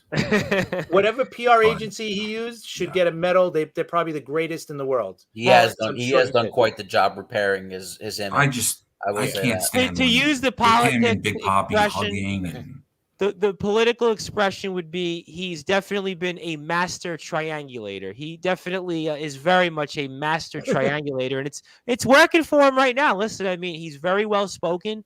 He's obviously a great player in his background, and people want to hear what he has to say. But it remains to be seen. But I got to throw a Sammy Sosa reference in there because I always did like Sammy Sosa. And I thought about in our Sportswire radio group on Twitter, one of the guys who has a show, that's Leo, who has the Pick and Play show. And he had talked about how much he liked Sammy Sosa. And Sammy Sosa, I know, listen, everything that happened to him on Capitol Hill and kind of the Michael Jackson transformation of his skin. But Sammy Sosa, I mean, if you think about it, he was what kind of resembled baseball's comeback in the late 90s and the 2000s. His excitement, his love. I mean, you just think about his story and his background. I mean, he was a guy who was loved also for a very, very long time. And, I mean, his numbers are as eye-popping as anybody's. I mean, if it wasn't for Bonds, I mean, I could have argued in that, 9 or 10-year period from, let's say 95, 96 to maybe, 2004-ish. I mean, Sammy Sosa might have been the second best player. I mean, he gets 18.5% here in his last year in the ballot. I mean, do you guys think that Sammy Sosa should have got more of a case just because of what he meant to baseball in that time period, or no dice for you guys? No, I think the difference between him and let's compare him to Bonds. Okay. Is that Bonds, before he supposedly started using steroids, 99 to whatever year you want to say it, Sure, he was already like a Hall of Fame player in his career, right? So steroids just went from Hall of Fame to unbelievable all-time greatest player ever lived. Sammy Sosa was not a very good player before he started taking steroids. This guy was, he barely made it. I think he was on the White Sox originally, right? And then they traded him to the Cubs, but he was not a good player. And then all of a sudden, he went from being like a 20 home run guy to this 60 home run guy for 3 straight years or whatever it was. So I think that's the difference. Like, you look at him and you're like, all right, steroids made this guy into what he is. Didn't he cork his bat too? Huh? Didn't he have a corked bat? Yeah, he got caught for that too as well. Was that 1994, I want to say? Or was that Albert Bell in 1994 with Sammy Sosa? I think Bell was 94. Sosa I thought was later on. Sosa's cork bat was in the 2000s. Okay. Yeah, I think it was after all. I figured I got them Sammy both. Sosa obviously meant a lot to the game, to modern baseball. He's one of the greatest Chicago Cubs of all time. Yeah. I mean, certainly, if you're a Chicago Cubs fan, I mean, but I'm sure they love look. I had a Sammy Sosa player jersey, like one of those T-shirt jerseys when I was a kid me growing too, up. man. I always liked Sammy Sosa. My brother had a Sammy Some Sosa. things do not age well, and that's one of them. All right, well, I got some comments in here, believe it or not. I got to read them off because I didn't get a chance to. And that's obviously our dear friend, Mr. John Gonzalez. I also want to thank our very good friend, Nick Chambers, for sharing our video on Facebook. He's a huge baseball fan, but I got to get some of John's comments in here. And John says, if they don't let in Pete Rose, they can't let in the other cheaters. So he thinks no Pete Rose, nobody else should be in.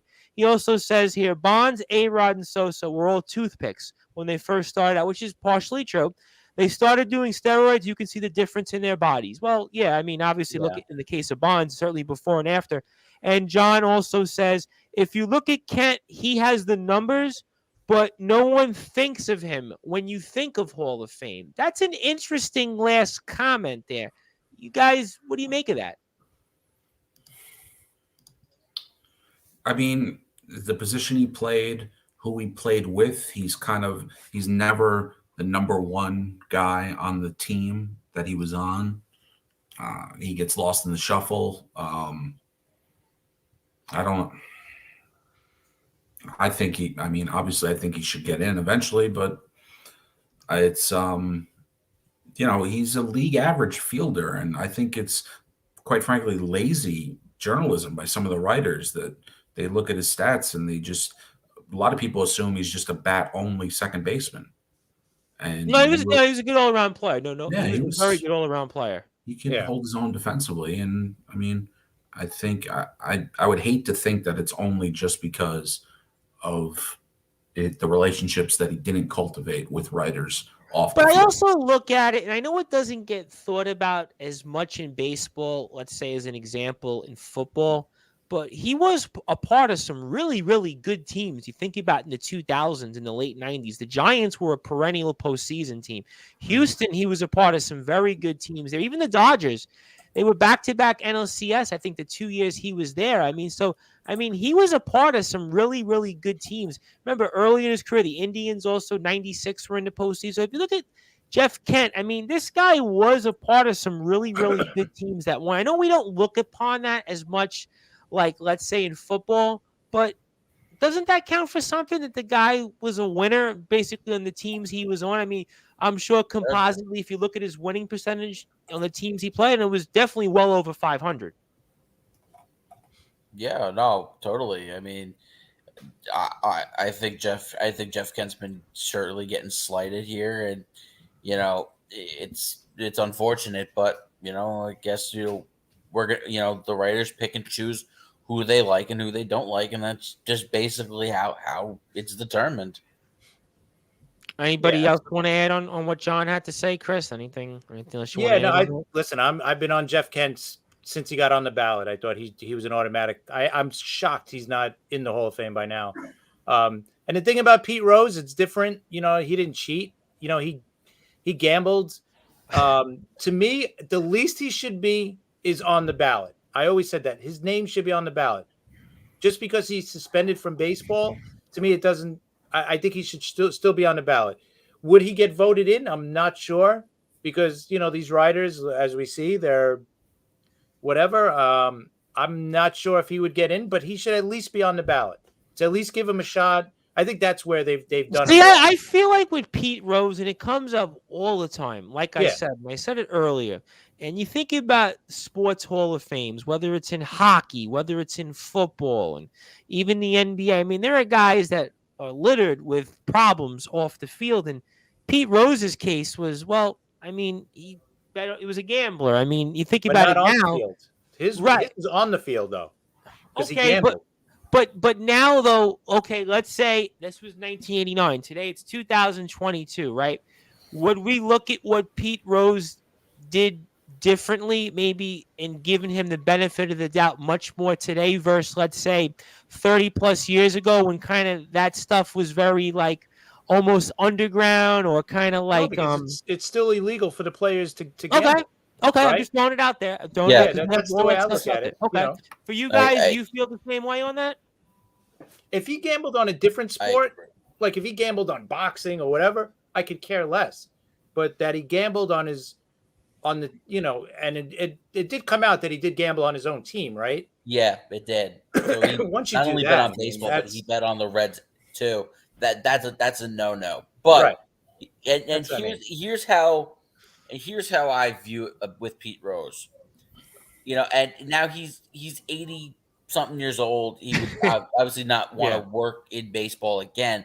But let's say he's of an age. Let's say he's still in his 50s.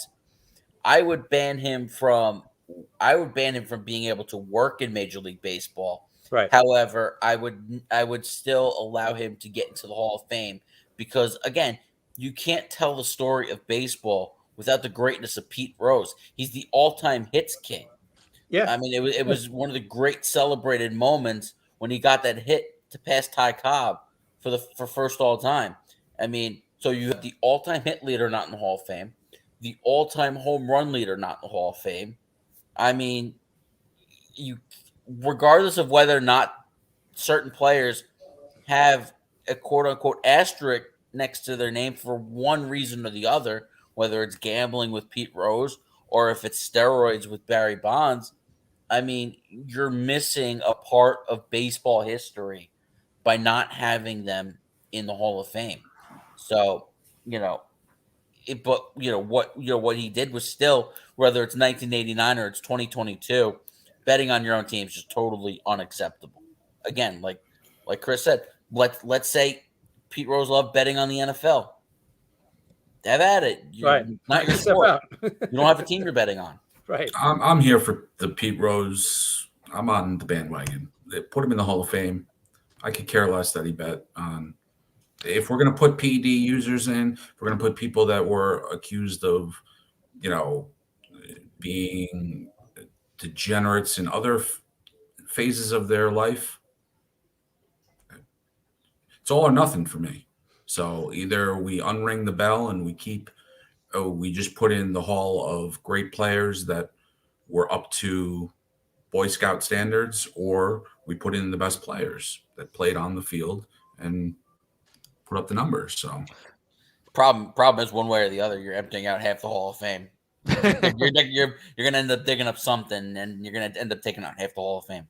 Yeah, That's why that never I happened. find baseball's Hall of Fame so interesting, because every year you get this debate, whether it's in the NFL or in the NBA, you get almost no talk like this. And then, well, in professional wrestling's Hall of Fame for WWE, they pretty much just make up who's in the Hall of Fame. Yeah, they just put make it up. everybody In wrestling, and Pete Rose actually technically is a Hall of Famer, because I should bring Right, up. he is in the actually, WWE. He's a WWE Hall of Famer. That's So right. technically, I mean, listen, in wrestling, they honored and praised what Pete Rose did. In fact, Pete Rose was a part of several WrestleManias where he actually got tombstoned by Kane, who is actually now in real life a mayor in Tennessee. So I mean, things go full circle. It's a crazy world out there. That's all I can say. So certainly in the wrestling world, which I'm a part of, and I'm in that world.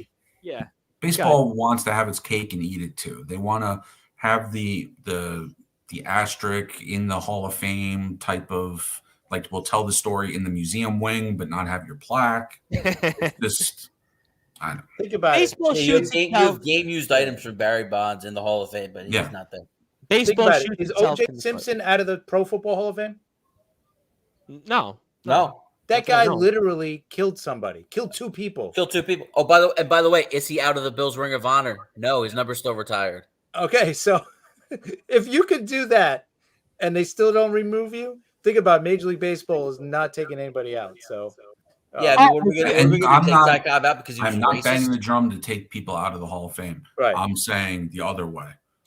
No, and you know what? If you pick up the numbers, you should be in the Hall of Fame. Yeah, and I can appreciate that, and I could certainly respect that, because there are some people that, like you said, want to have it both ways. You're pretty much either it's one way or the other, and I can certainly appreciate that. But before I get closing thoughts from you guys here, and obviously, again, shout out to everybody who shared and obviously tuned in here and that will tune in on the replays, and those who are on the dial here on sportnarium.com/players. I see some people that are listening to us on the audio version, because we do have people out there that can't stream it on Facebook or YouTube in certainly different countries, and we certainly want to appreciate them, especially our listeners in France right now, in Portugal and Italy, and all those other people who I don't know why they're up, but they are up listening to us, so appreciates that to them. But is there anything that we didn't cover that you want to touch upon when it comes to the Hall of Fame vote here today? Anything that we missed? And I'll go around. You guys, I got a name I want to throw out. Sure. Gary Sheffield, the Chef Man. What exactly is going on with him? Obviously there was reasons. He bounced around to a lot of teams. It was a clubhouse issue, it seemed like. To me, 509 home runs. Sheffield was one of those guys that in the clubhouse, it's, to your point, Justin, it seemed like in a basketball way, it was kind of like a guy that would get his 20 points, but he wouldn't really contribute to the culture of the team. He was a Carmelo Anthony, pretty much. That's the exact person I was thinking of, Carmelo Anthony. Carmelo Anthony could watch the Knicks lose by 30 points, but he got his 30. I'm good. I had my day. You guys didn't carry your weight. That is essentially, that's definitely Gary Sheffield in a nutshell. But yeah, he bounced around from team to team. He was a hired gun. It was the Marlins, the Dodgers, the Braves, the Yankees, the Tigers, the Mets, the Padres. Yes. Yeah. And he wanted out of Milwaukee, and he whined out of there, and he goes to the Padres, and he had a flirtation with the Triple Crown, and then he goes to the Marlins. Never happy. He bounced all over the place. I mean, he was a hired gun. Whereas you think about some of these other guys we spoke about, Bonds played for 2 teams. I mean, you think about, A-Rod even. A-Rod only played for 3 teams. I mean, you think about Sheffield, though. Sheffield played for a lot of teams in a short amount of time. If it wasn't for the steroids. Won a World Series with the Florida Marlins. I mean, 500 home runs, right? Yeah. That should be in. You should be in with 500, because that's supposedly the only thing that's holding back McGriff, right? because he had 492 or whatever. Yeah. Oh, he didn't hit 8 more home and runs. I don't think we know anything steroid related with him, right? McGriff, No, I never heard anything with him. Sheffield basically admitted to using it. Sheffield, I mean, But he never failed the test and got suspended for it. No, was he still playing after they tested? He was playing in 04, wasn't he? He played definitely. He played till 2009. Yeah, and 09 he played with the Mets. Oh, right, that's right. Yeah, Sheffield, I mean, yeah, you know what? I think based on his stats, he's a Hall of Famer, but because of, I guess he's kind of lumped in with Bonds and Clemens. He's like the next tier. I guess put him on like the Sammy Sosa tier maybe, where he's like that next tier. He's not quite like in the stratosphere, but he's got the stats. It just seems like it's kind of like 1,600 plus runs scored. Association. He's got the And numbers. I feel. And he was I at feel the scene of the crime, but he might not have done everything that everyone else did. Right. I mean, yeah, and I feel the same way about Sheffield as I do about Sosa. You know, we were talking about Sammy before, and he was one of the faces of baseball at that time. And to me, and real quick on Sosa, get back to Sosa real quick. Sure. To me, I'll never forget the iconic images of him running through the outfield with the American flag right after 9/11. And him, not being an American, but embracing the country, embracing, it as a whole. And I don't know, that has always resonated with me in a positive way about Sammy Sosa. So I always liked Sammy Sosa. I always liked him. Good energy, good cheer. He was just like, he was a good ambassador for the game. I always felt and hey, McGuire might have broke the record that year, but Sosa won the MVP. Well, Sosa, listen, I mean, I think he was a far better all-around player than a Mark McGuire. I mean, I know they kind of get lumped in, but he had some, like, ridiculous years. He had 30-30 a couple times, like 160 RBIs, 66 home runs, and he turned into a really good hitter. He became disciplined at the plate. He wound up being a 300 hitter. I think he ended his career like a 270-plus batting average. Yeah, and the year before he had 66, he had 40, 36, and 40 home runs. So starting in 1995, so from 95 on, he was a feared power hitter. Yeah, Sosa was just a good player. I feel like Sosa, I'd like to see him get in. I mean, he's not getting in, obviously, but Sheffield's such a tough one because I do feel like he was a hired gun. I do feel like that, he bounced around a lot of different teams, and I don't want to say it should count against you.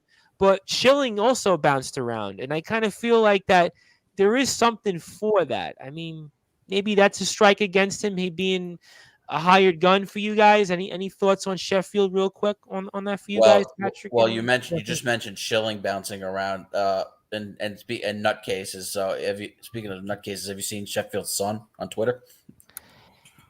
Yeah, I mean, no, I'm just but. I guess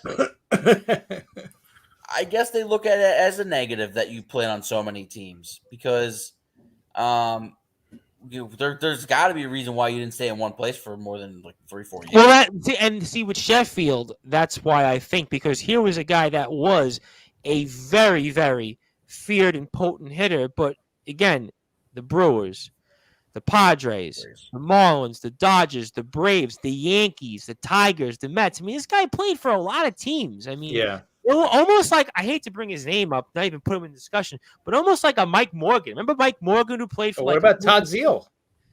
Well, yeah, good point. Todd Zeal played for every team.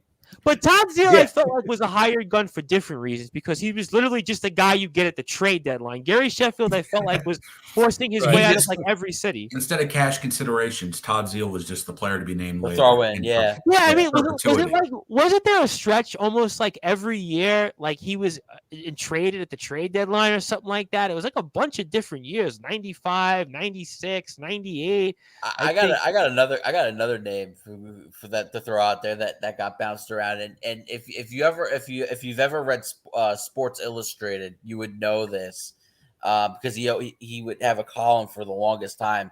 Remember Todd Jones, the reliever? Oh yeah, and then you go to Sports Illustrated every year. It's like it's a different hat.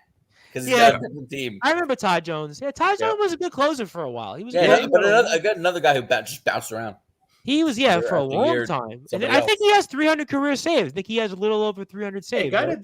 That's a pretty successful career. If you've done that, if you've bounced around, if you've put up those career numbers, that's a pretty good career if you lasted that long. Yeah. Right? Yeah, but I don't feel like for Gary Sheffield's case that helps him. I feel No, I don't know.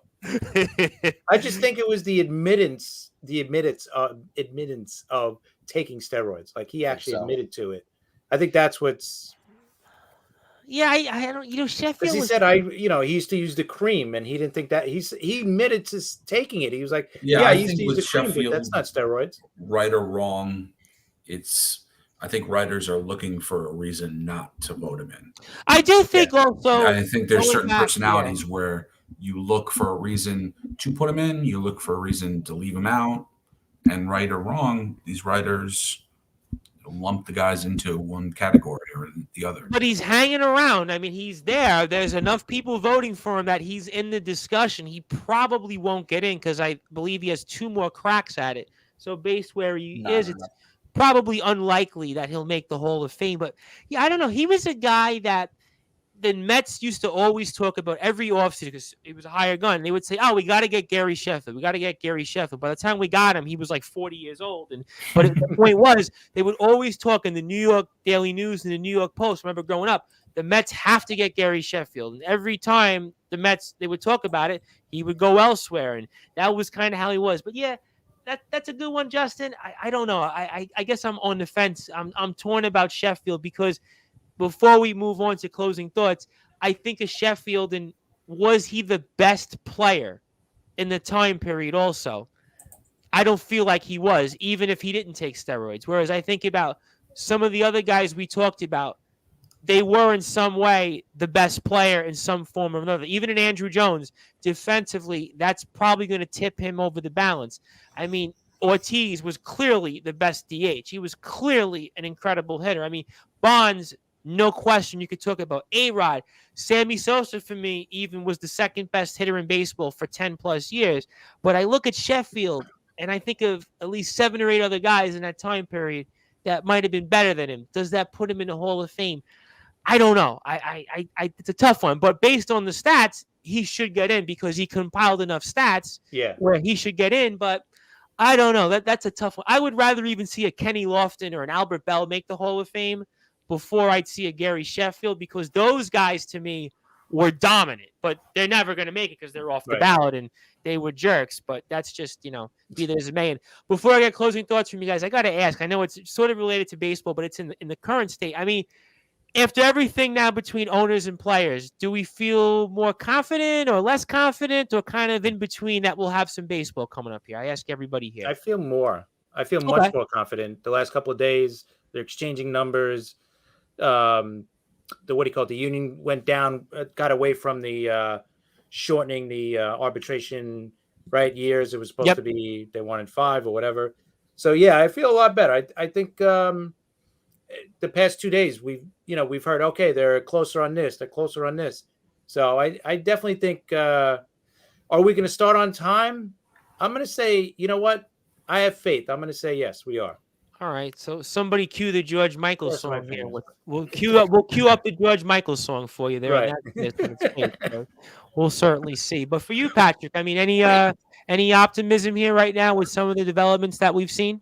The only optimism is because there's too much money to be made. I don't think they're going to be proactive, and it's not a positive for them. I'm not trying to say the union or players are going to, come to the table with altruistic intentions.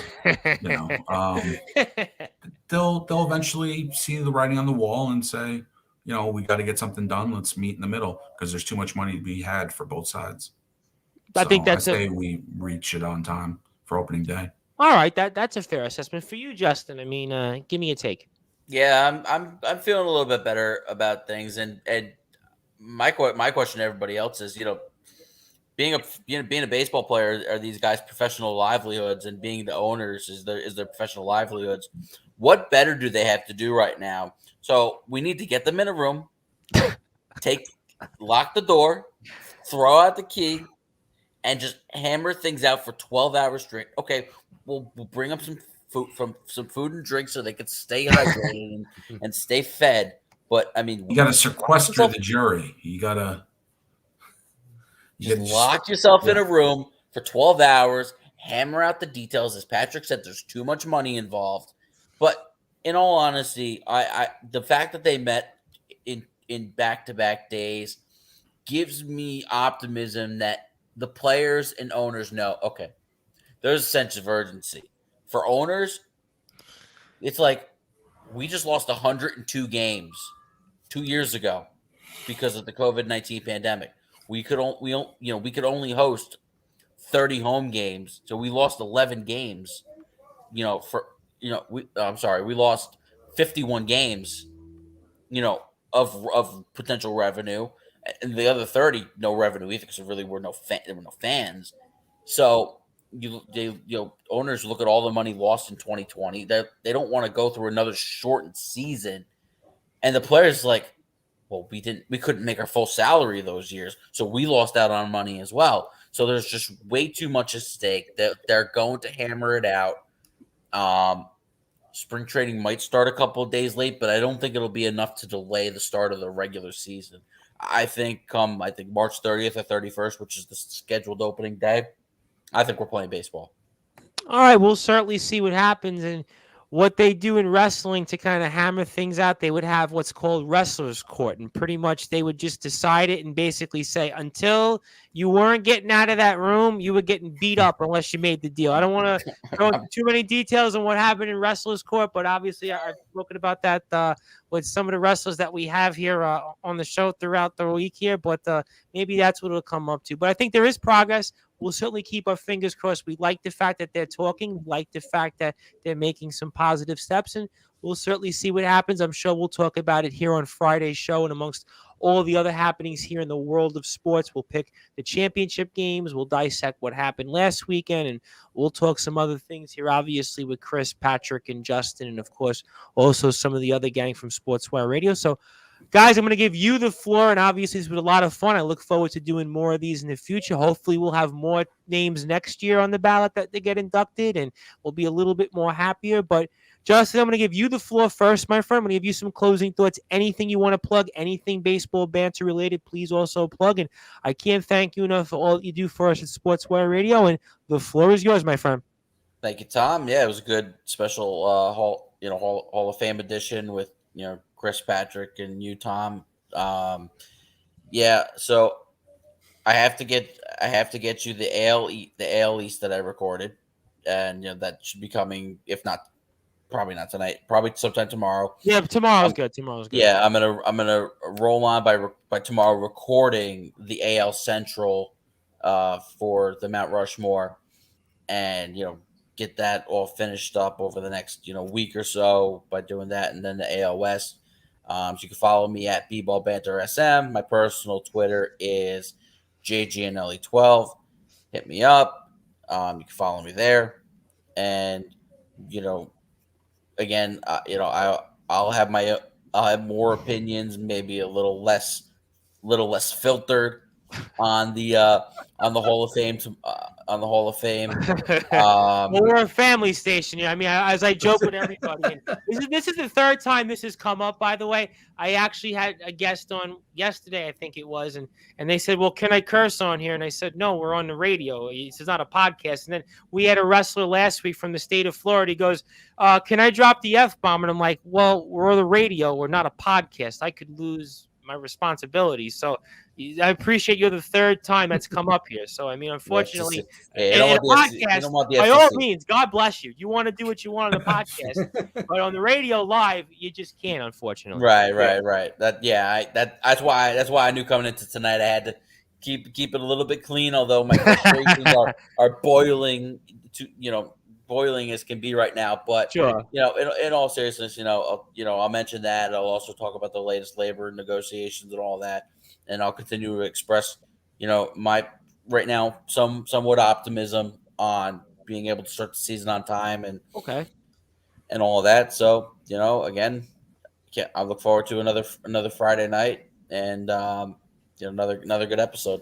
Oh, we're going to be looking forward to that because I think we're looking at a snowstorm here Friday into the weekend. So if you snowed in or cold, you just That's got good. to. I don't work We'll warm Saturdays. it up. We'll warm it up here for you with the rest of the gang here. And Chris, I obviously can't thank you enough for all you do. Anything you want to plug related to the Liftoff Jets, Talking Rivals. I saw earlier on we had a mug for the Talking Rivals. So if there's any merchandise or link you No. want to plug, I mean, we're happy to do that. We're happy to No. buy, support whatever we can to help the gang here. So I want to give you the floor. Anything you want to plug, anything you want to share, and I can't thank you enough.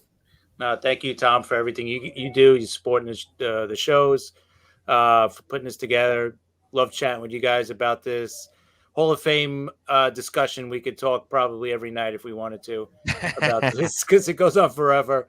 I still can't believe a guy like Jeff Kent is not in the Hall of Fame yet. But anyway, we'll be doing a Liftoff Jets show tomorrow, me and Charmin. So I'll get you that tomorrow night at some point. Fantastic. And we'll be doing our show Friday night to preview the football action on Sunday, the championship games. Hopefully, I can't see it living up to last weekend's games, but hopefully it's somewhere near it. Would be awesome. And Patrick and myself will be hitting up the National League. Probably National League East will be hitting up first for our all-time lineups. That should be interesting because we finished up the American League. It was a great trip going through all the teams, going through all the players and stuff. So looking forward to it, and looking forward to our next show on Friday night. Absolutely. And again, Talking Rivals, please follow the Talking Rivals at Talking Rivals on Twitter.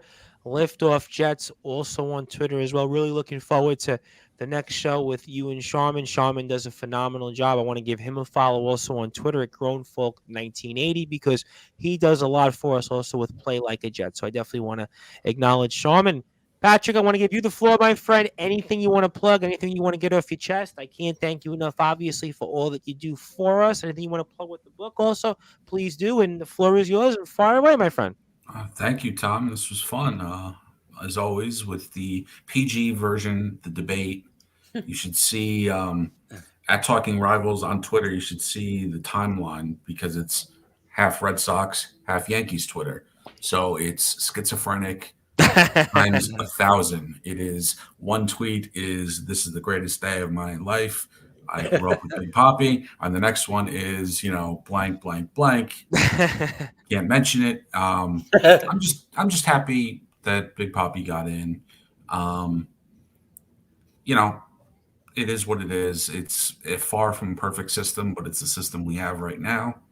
So I rooted for him my whole life, and he wasn't my favorite player, but I respected his game, and I loved what he brought to my team and championships. And if it helps other DHs get in after the fact coming up, that's a good thing. And you can find us at Talking Rivals. You can find me at Patrick Trotty. We'll be doing a new episode on Monday, like Chris said, with the National League East. So we'll be doing the Mets all-time roster, starting 9. So be interesting. I'm looking forward to that, and congratulations to David Ortiz. And I'll make you laugh, Patrick, and I'll try to lighten the mood here a little bit. One of my favorite possessions actually is a David Ortiz rookie card, although it's not with the Red Sox. It's with the Minnesota Twins from the Bowman set, because Bowman used to be famous for making the rookie cards for those who are baseball card collectors. So I always appreciated Mr. Ortiz for that. So hopefully I went up a couple of dollars in the collection, but I'm not selling it. I just like to have it for the memories. But obviously, though, congratulations to Ortiz. I always enjoyed Ortiz. I always enjoyed his swing. I always enjoyed what he brought to the baseball field and the diamond. And I hope that I hope everybody's going to fall one way or another. I mean, I'm trying to be as impartial as I can. The reason why I'm a little lukewarm on him real quick is because he brought together the rivals in a way on the field in a way that he was always, high-fiving and hugging Jeter and Cano. And while that is laudatory now with Talking Rivals with what we're doing, On the field, I want them to hate each other. Well, you know what that was like, and for those who are basketball fans, back in the day when after the Lakers beat the Pistons in the NBA Finals, when Magic Johnson and Isaiah Thomas are kissing each other afterwards, and it's like you're saying to yourself, "Well, these guys just played." I mean, what's the matter with I don't want them? to see it on second base after you get the second on a ground rule double. You know, exchanging numbers with Jeter. But that was Never even seen like Munson and Carlton Fisk kissing. But even Jeter and A-Rod did that. I remember there was a period. Remember when A-Rod was with the Mariners and Jeter was with the Yankees, and they would see each other on the baselines. They were close for a while, but then something. Yeah, but the Mariners and Yankees weren't. I mean, I know they had the little rivalry in the mid '90s by playing each other in the postseason, but they weren't really rivals. Like no, I get it, but there's to a point. I understand where Patrick is coming from. If I'm playing somebody and I'm competing against them, I can talk with them off the field. I don't need to, embrace them. I get that. I mean, I certainly, I could understand and respect that. Kind of play it into wrestling, right? You want it to look good for the fans, right? like the wrestling guys, they're all friends in the back, right? They're not. I don't care if you're best friends with your opponent. Well, I mean, if you really want to ask me, I mean, yeah, I'm going to tell you, to be honest, 90% of the wrestlers and 95% of the wrestlers that we've had here on this station, and it's a large number. I shouldn't say it, but I'm going to say it because I know they're not listening right now. They're in bed right now in England and other countries. They're all friends with each other, and they plot the whole thing out. So. The cat's out of the bag. We've known that since, All right. Well, there's some people out there that might be listening to this. They give you the illusion. Isn't there a wrestling term for that? For the illusion that it's kayfabe. Kayfabe. That's the one. Kayfabe. It's basically where baseball utilize that. Use it. Oh, it's very much. I mean, if you really put me on the spot here, I mean, yeah, I mean, a lot of it. I think it's called when Angel Hernandez or Joe West is umpiring. Well, listen, if you really wanted an education on this, and I can't believe I'm doing this, but yeah, a lot of it on wrestling, and I'm gonna get lynched for it because we've actually been a part of this here on the station, and I've been responsible for some of this stuff. A lot of it, the wrestlers coach each other on what to say and how to, Of course. That's all. I mean, there's some people out there that don't know it. Some people that oh wow. No, hey, I was a big wrestling fan up until like 15 years ago. Okay. Oh, wrestling big time. Yeah, that I get that. A lot of people I speak with say the same thing, that they kind of fell out of favor with wrestling about when John Cena got popular, and that's about 15 years ago. So that's but that's for another topic, another time. I'll be speaking about plenty of wrestling here later this week. So if you like wrestling, definitely tune in. But if you forget about what he just said about wrestling.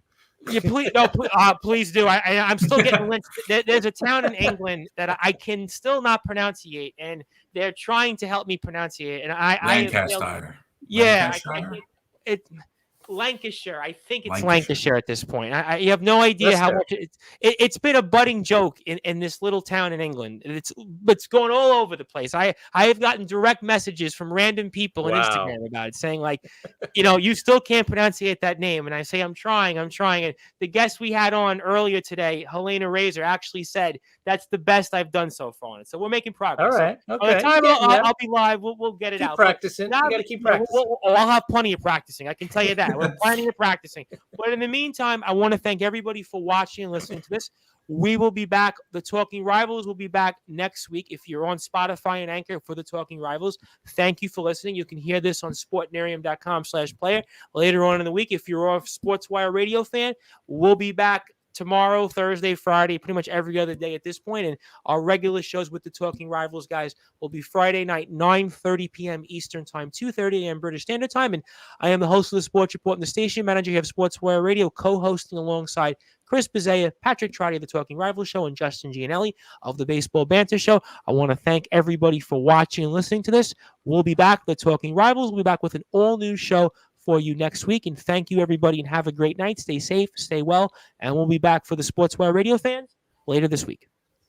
Okay, so let's take care of that.